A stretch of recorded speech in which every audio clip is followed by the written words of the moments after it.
so it's really hard to gauge exactly where you're at. But there's a lot of speed on the field, a lot of young guys that need to learn and get caught up with the system. So I think we're okay right now, but there's still a lot of work to be done. Are pads more important for defensive players in fall camp than offensive players? I think it's more important just for the front. Okay. I don't think it's necessarily as important. I mean, obviously there's parts of it where receivers and DBs need to go through their stock blocking and shedding blocks and all that stuff. But for the O-line and D-line, it's where it starts, number one. But also it's very, very important for us.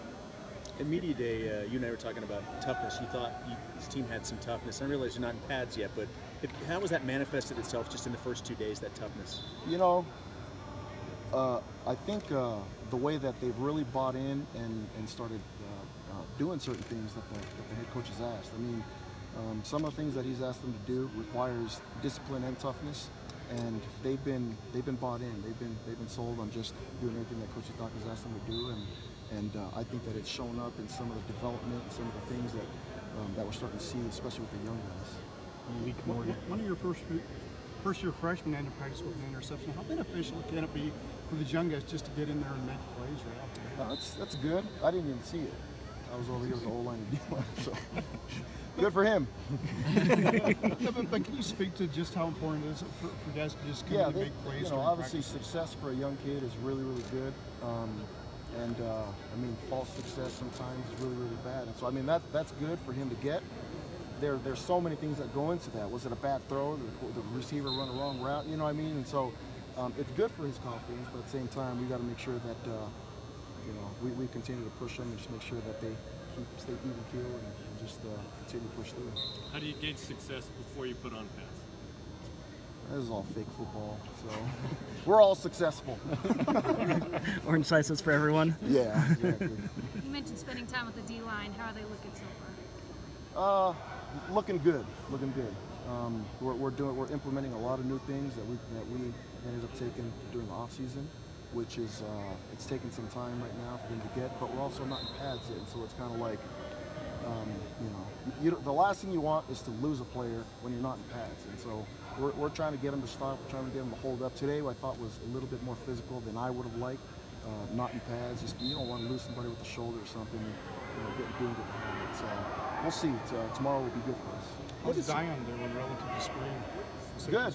Good. I think he looks, you know, just exactly where he left off and just getting better, understanding the defense better. What do you see and what's possible for a guy like Khyiris Toney? He's a really good player. If he can get things down and get to where he needs to be right now, he's a little heavy. If we can get him where he needs to be and keep him there, then I think he's a game changer. I think he's a difference maker. Is there going to be some shuffling still going on in fall camp with guys trying out new positions? Yep, absolutely. And the kids know that. We've talked about that, kind of, especially early on, having a depth chart that we roll through and changing, you know, throughout at least the first 2 weeks of camp.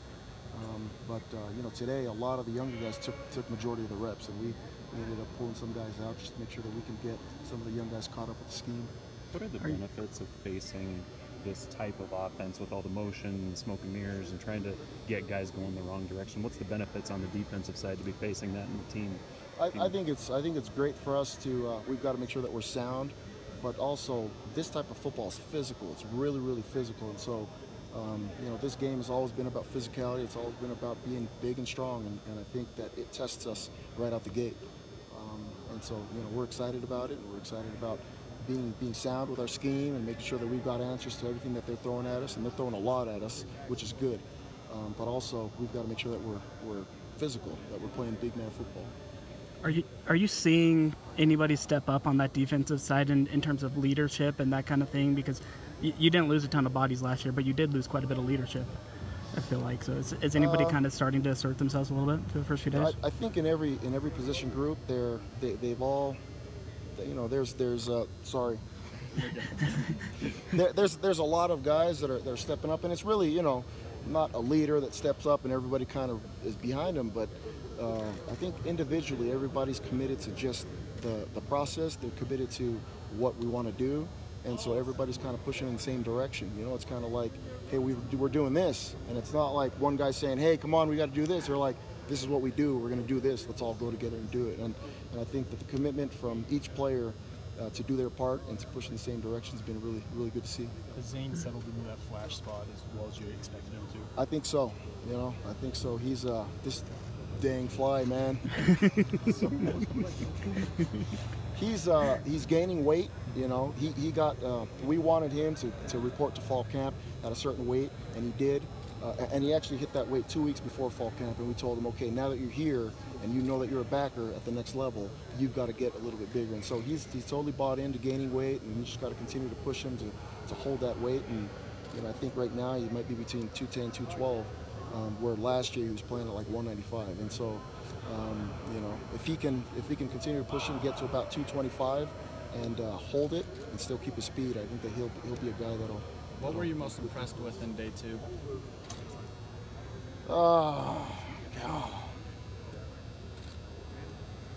I couldn't put my finger on one thing. You know, we got to go and look at the film. It's not as good as you think when you leave the field, and it's not as bad as you think. So some things that stick out as a negative in my mind, you know, I'll go look at it on film and say, okay, that wasn't as bad. And sometimes, you know, we're super excited about the interception at the end. We'll go look at the film and say, oh, that was just a bad throw, or you know, whatever it is. So you know, we just got to make sure that we stay even keel the whole way through. What's been, maybe in transit just two, but what's been the early evaluation on some of the changes in the secondary, how that's played out?